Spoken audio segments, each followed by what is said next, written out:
بسم الله. سبق وقلت من زمان عبارة، إذا بتتذكر قلت إنه الإسلاميين هن أكسجين النظام. حتى وقت ضربت معادلة كيماوية إنه واحد عم يحتضر يعني صغتها مثل كأني معادلة كيماوية، واحد عم يحتضر تحط له أكسجين راح ينتعش، وقتها قارنت إنه النظام كان راح يحتضر فإجا الإسلاميين فانتعش. هلا بجوز منكم يفهم كلامي انه انا عم خون الاسلاميين كلياتهم، الاسلاميين كلهم خونة، ونحن لازم كلنا ما نقوم بثورة علمانية مشان ديمقراطية ومنشان بس حقوق الانسان، ونحن ما بعرف ايش، ونحن الاسلاميين كان لازم نقتلهم ولازم. هلا هو السفيه اللي بيفهم من كلامي هذا الكلام، بينما لو فهمت من كلامي شو خبر كنت عرفت شو بقصد. خلينا نراجع شوي علاقة الإسلاميين أو هذا النظام. خلينا نحكي عن هذا النظام شوي صغير. أنا رح أعطيه، أنتوا بتعرفوا واللي ما بيعرف يعرف من دول تانية.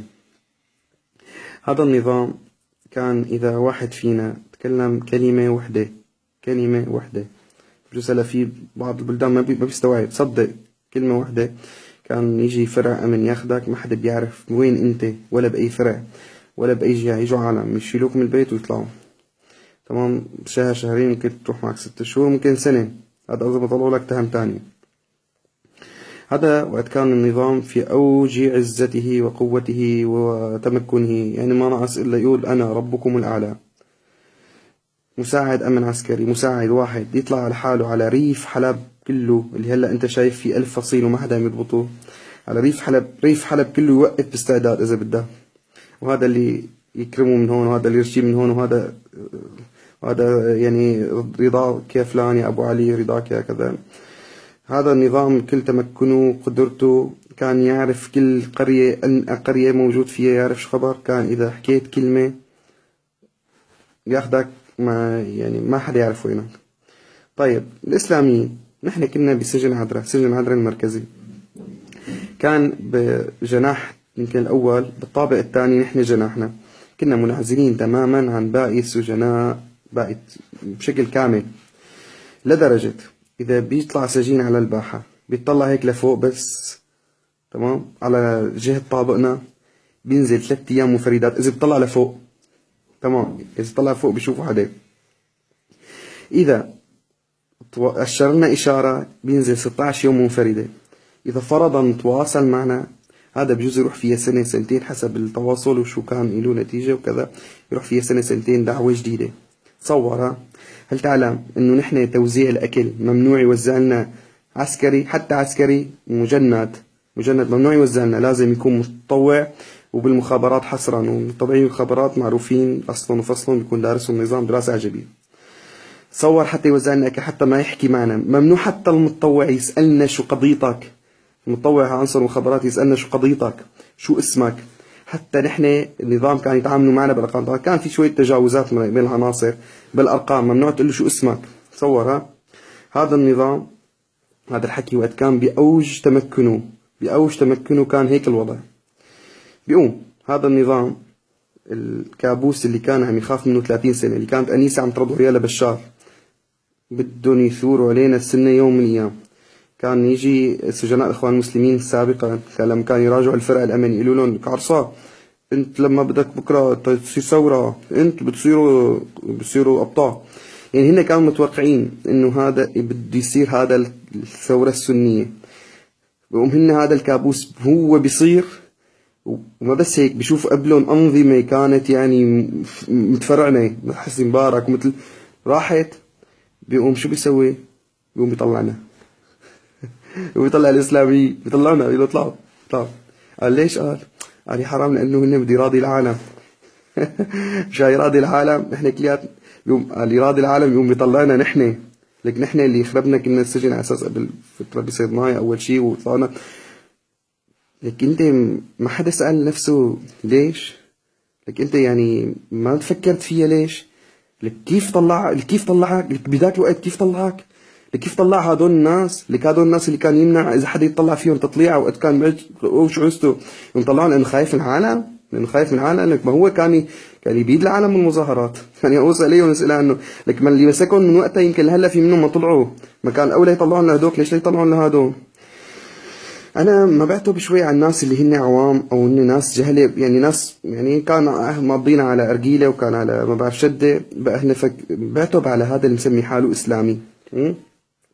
وزي كلا طلع لحيه وهيك وكذا، وانه هو المجاهد العظيم اللي عرفت لي، انا هذا اعتبي على هذا الاساس هو اسلامي. اذا بدك طبعا ملاحظه، نحن كنا 1200 سجين صيدنا، يعني 200 واحد دعوات عاديه، 1000 واحد على اساس جهاد هذول. انت بتعرف حقيقه مين له علاقه بالجهاد كل هذول؟ كم شو بتعطي رقم؟ انا 1000 واحد يا سيدي. اذا كان في 40 او 50 واحد منيح له علاقه قضيه، الباقي كله سيديات، دعوات تستر وما بعرف شو، انه هذا بزمانه حكى كلمه قدام هذا وكذا، كلهم ما على هذول نفسهم طلعوا انت امرتهم قوتهم على اساس انه خبراء بالجهاد، وهذول ما شاء الله اسلاميين، وهذول هذا الاسلام يعتبي عليه انه انت اللي على اساس بتفهم، واللي على اساس انت لازم تكون فقهت سيره محمد صلى الله عليه وسلم، تعرف استراتيجيه ولعب استخبارات، هيك لازم يكون كل واحد كل جماعه. لذلك انا قلت لك والله ما بتقوم الامه بجماعه الا ان وجدت جماعه علمت افرادها اللعبه الاستخباراتيه وطرقها وفهمتها اياها واستوعبتها، واللعبه الاستراتيجيه قبل ما تعلمون اركان الوضوء. بس تجيك جماعه انتظر قيام للامه، نقطه، انتهى، تمام. فهذا الاسلامي اللي طلع تمام، بدل ما يفهم اللعبه يفكر انا شو سويت، ليش طلعني هيك نظام، معقول يطلعني لك هذا، كيف يطلعني؟ بفكر يفهم اللعبه ليقدر يبطلها لهاللعبه، ليقدر يقلبها 180 درجه، ليجعل تدبيره تدميره، وليجعل مكره مكر عليه، وليجعل خطته ضده لبشار.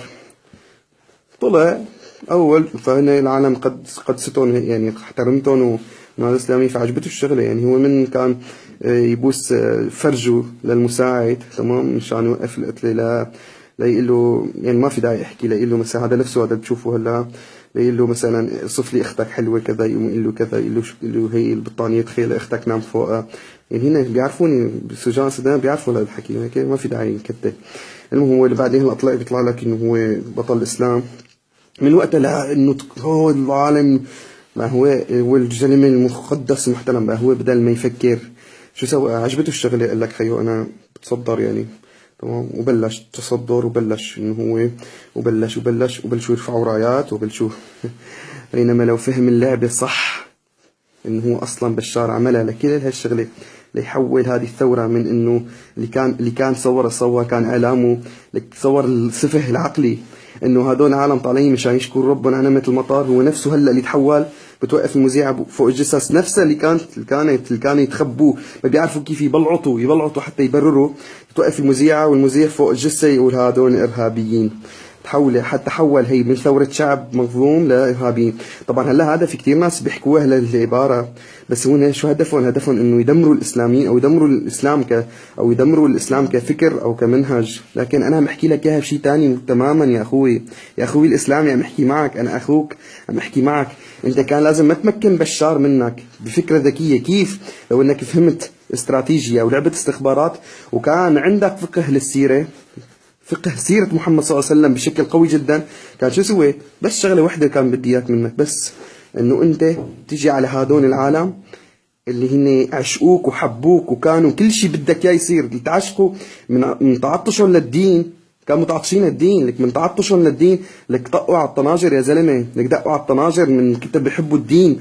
لك ليش؟ ما لانه هن اغبياء، بس لانه شافوا دين ملتحي وبلش قال لهم دقوا على الطناجر. فقديش كانوا هن عشقانينك وبيحبوك، وهذا الشيء انا شفته بعيني، ما حدا قال لي اياه، هذا شفته انا كنت على الارض.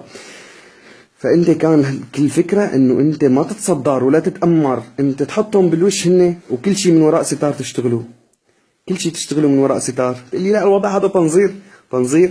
لك الجبل كامل وصلت والله توحد جبل من دورين تقريبا لا السرمانية. انا ما صح لك انا كله شهرين بس، انا كنت نائب عن طريق مخفر، عملنا مخفر بس ما رفعت، لا رفعت فيه القاعدة ولا رفعت لا يعني انه هذه راية الجهاد وانه نحن لا ببساطة عملت مخفر، جبت اهل المنطقة تمام، اهل المنطقة اللي هن ما عندهم تاريخ بيقدر النظام يطلع فكرة تقرير عند الامم المتحدة.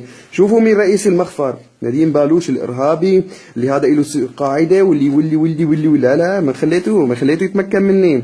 حطيت له رئيس المخفر واحد كان من زمان شوفير شحن ما له علاقه بالدنيا، والثاني انا كنت نائب رئيس فرقه تحقيق على اساس والله المخفر هو عمليا كان كله بايدي انا نائب رئيس فرقه التحقيق اقسم بالله. واقف احيانا حرس برا، احيانا يجي رئيس التحقيق اللي هو اذا بدك هو صاحبي بالمدرسه، كان اخ اعطيني عهد سمع وطاعه اذا بدك يعني، تمام، مو اماره هي مدخل بالامور، تمام، سمع وطاعه، لانه ما في شيء بتتنفذ الا لازم يكون في سمع وطاعه.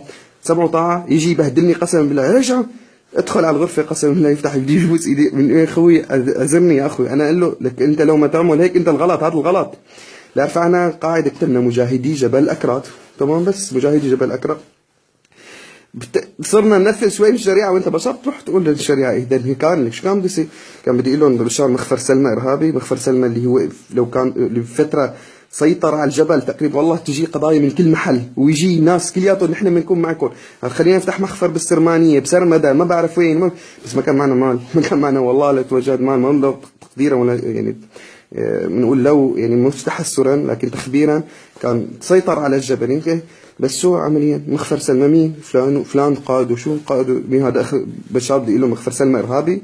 شو ارهابي هذا ليكو؟ هذا الزلمه شو له علاقه بالارهاب؟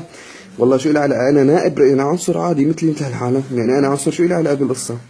شفت اذا شفت لو كان لكان قدر، انا ما عم لك روح حرب اسلاميين، ما كان قدر نظام هذا كنت تكون اكسجين لإله انعاش انعشته، ما كان قدر يحكي كلمه واحده انه هذول ارهابيين. لكن المشكله ومن لم ينتصر بعقل محمد صلى الله عليه وسلم فلن ينتصر بلحيه محمد. السلام عليكم.